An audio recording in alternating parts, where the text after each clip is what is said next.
All right, so we were supposed to be live doing this Facebook event, but unfortunately we had some technical difficulties, so that's okay. We are still going to go on. The show must go on. We are doing this in honor of World Mental Health Day, which is today. So we wanted to take some time just to bring awareness to the topic. We're going to go ahead and do some introductions first. My name is Alyssa. I am your host. I am an educational coach at CCA and also a fourth grade teacher. Kevin, do you want to go next? Hey everybody, so I'm Kevin Jones. I'm a provisionally licensed professional counselor here at CCA. All right, Sonia? I am Sonia Myber, and like Alyssa, I am a coach. I'm a professional coach, and my specialty is boundaries and working with people who struggle with addiction or someone else's addiction. All right, Sophie? Hi, I'm Sophie. I am a recent graduate of a marriage and family therapy program here in St. Louis, and I'm waiting on my provisional license, hopefully coming soon. All right, Tanner? Hi, I'm Tanner Meyer, and I'm a licensed social worker here at CCA. And last but not least, Sandy? Hi, my name is Sandy Piper. I am the co-founder of Chesterfield Counseling Associates, and I get to work with all of these wonderful people. Thank you guys for taking your time to meet today, just to kind of talk and go over some questions that I think a lot of people have regarding mental health and mental illness. And like I said before, just to bring some awareness to it. So first of all, I think something that is on a lot of people's minds, what exactly causes mental illness? So Sandy, what would you say is like the cause if someone wanted to pinpoint it? I think mental illness is a lot of different things, and it can be caused by a lot of different things. I think sometimes it's biological, like there's inherited disorders. I think sometimes there's a field called epigenetics, which is that we have a genetic predisposition for something, but it's not expressed until we experience something in our environment that causes that gene to be expressed. And I think that can be a contributing factor to some forms of mental illness. I think it can be life stressors that just happen along the way, and it can also be trauma induced, something that kind of overwhelms our system and we're not able to cope with it in a healthy way. Okay. So, over the years, I feel like there's been a little bit of a stigma regarding mental illness or mental health. And I'm wondering, why do you think that stigma is there? And do you think that since the pandemic, that has changed in any way? Well, I think for hundreds of years, mental illness was not well understood, right?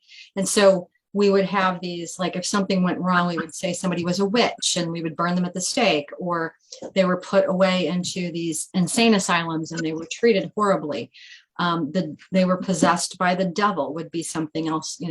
There was a lot of superstition, and we did not understand what was going on until relatively recently in our history.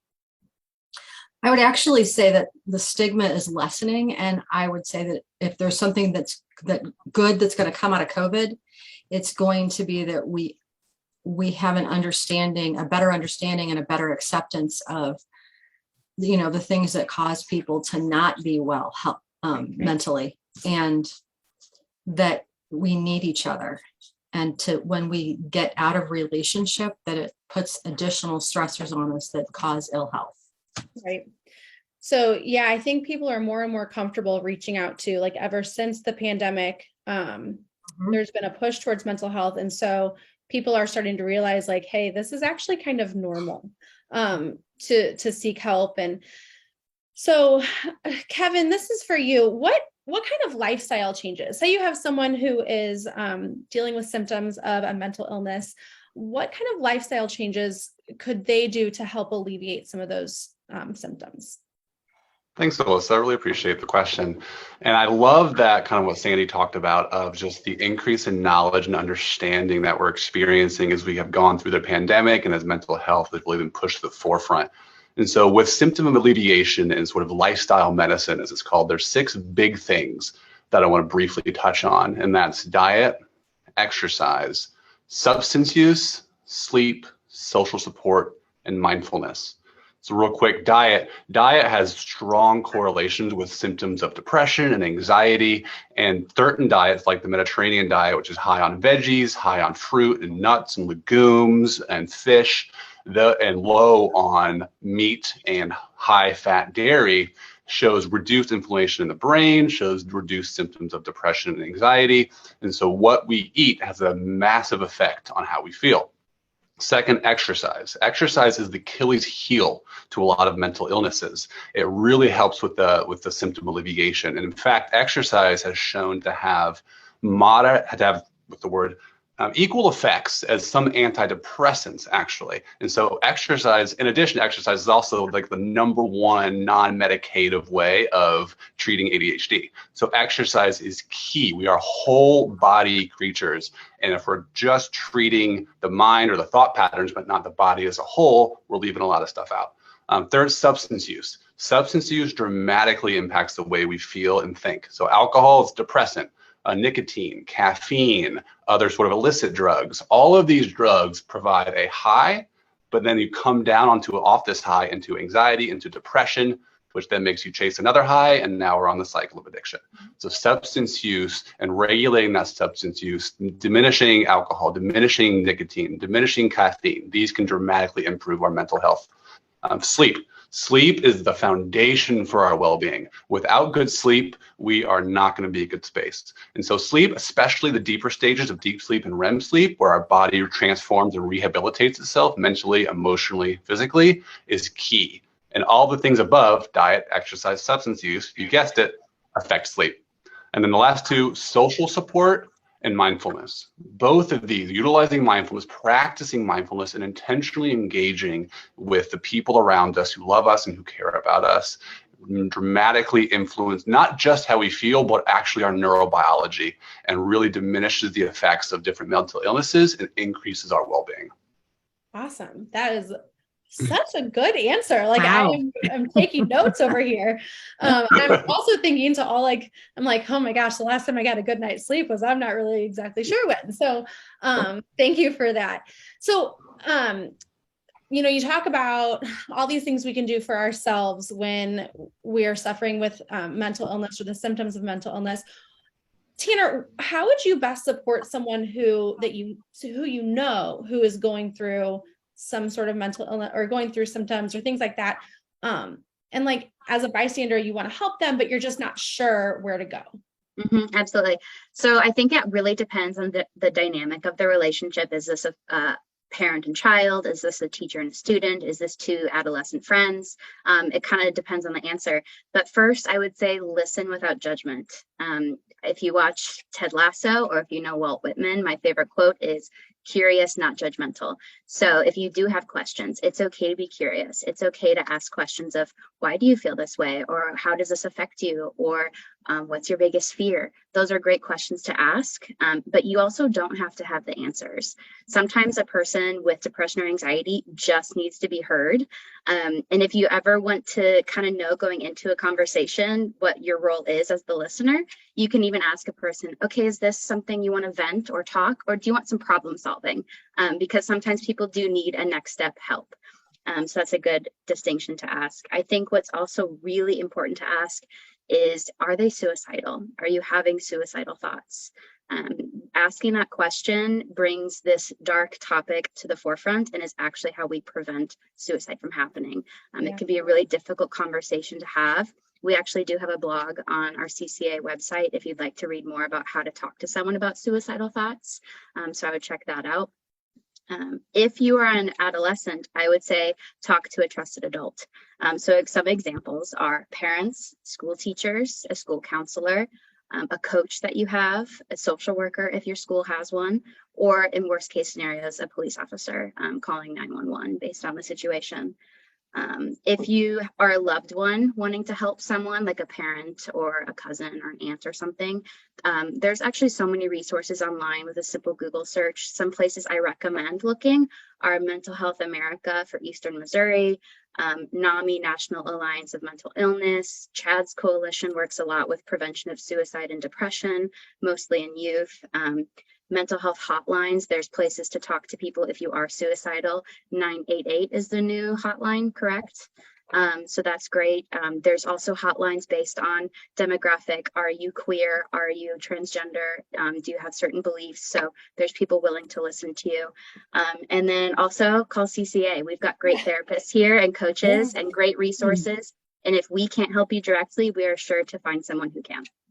Yeah, those are all really good points. And I'm glad that you brought up just kind of having that tough conversation if it's a loved one about suicidal thoughts. I also really, for me, I think asking people, hey, do you just need a vent or do you need help? Because there's so many times that I might want to talk to somebody, but I don't want to hear what they have I don't want their problem solving. I just want to get it off my chest. So I think that is really important to remember, just to be a listener sometimes.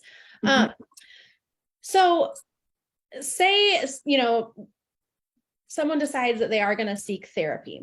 How would they, how would they go about finding the right therapist? And Sonia, I'm going to give this one to you. How do you find a therapist? Well, and I want to include people like coaches, people like advisors and other people that would fit in that group too. Definitely. So, what's really important is that you find someone who's a good fit. And you might get a referral. You might have a friend who's in therapy or working with a coach, and they may really like someone, and you may find that that's not you guys just don't click.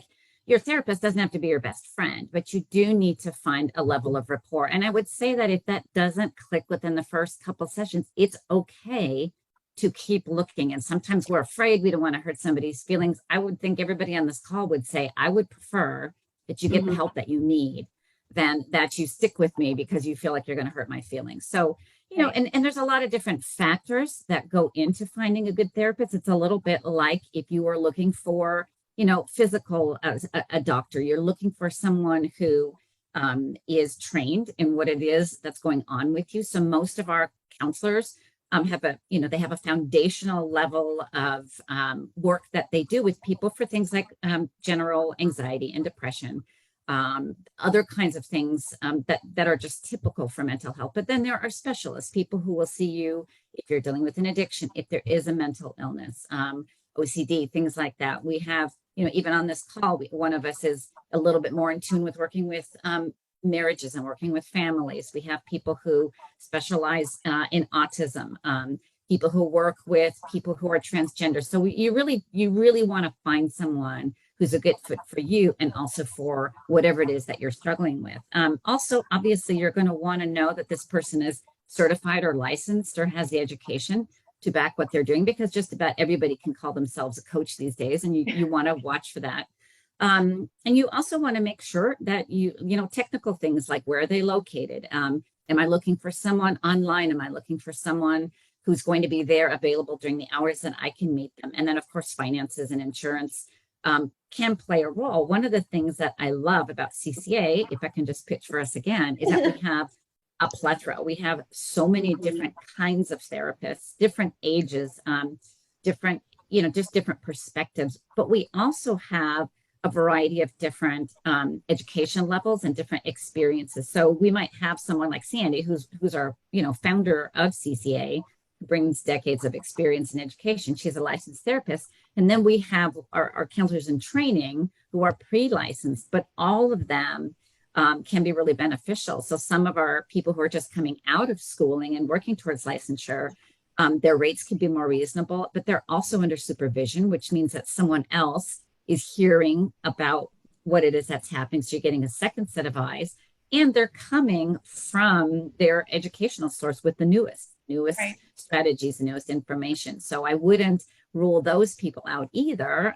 In fact, what I love about us again is if Kevin sees someone and says, I really think that this would be a good thing for Sonia to maybe work with this person a little bit, or the other way around, I might have a client and say, I think you'd benefit from some trauma therapy. And so we work together as a team. And I think going to a center is a really good idea where you can have different specialties. So those are some of the things that come to my mind. Yeah, no, that is great. And I think that you're right. At CCA, there are so many different options.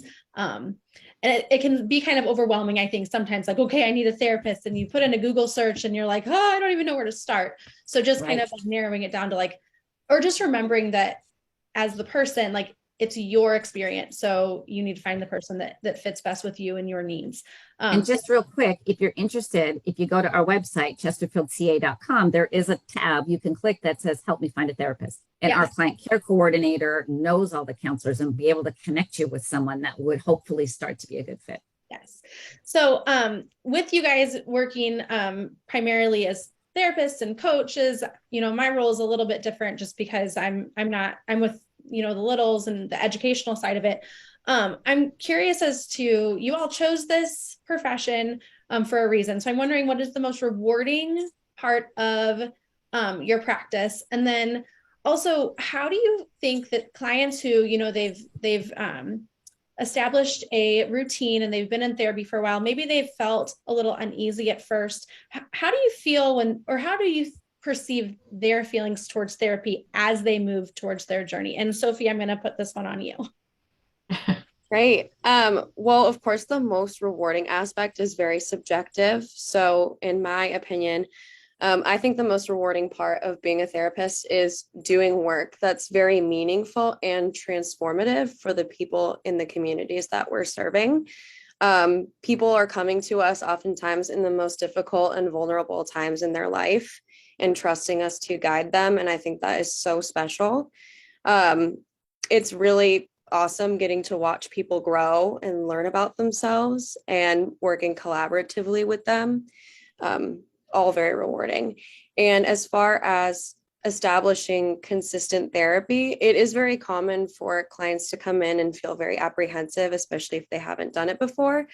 But what I find is that as they get more consistent and start to understand what therapy can do for them and take note of the progress that they're making, it becomes very common that people look forward to therapy and it becomes something that they're excited about and want to talk about whatever is going on in their lives. Which is kind of, it's nice to hear, because especially those people who have anxiety or depression, it can be overwhelming. And so just hearing you say that, once you've established that, you look forward to it. So those are all the questions I have. You guys did wonderfully. Thank you so much for sitting in and answering questions. Thank you, Alyssa. Just to bring awareness to this day. And I will get this posted on Facebook and we'll go from there. Okay. You did a great job. Thank you very much. Thanks, everybody. Thanks. Good to see you guys. Yeah. Bye. Bye.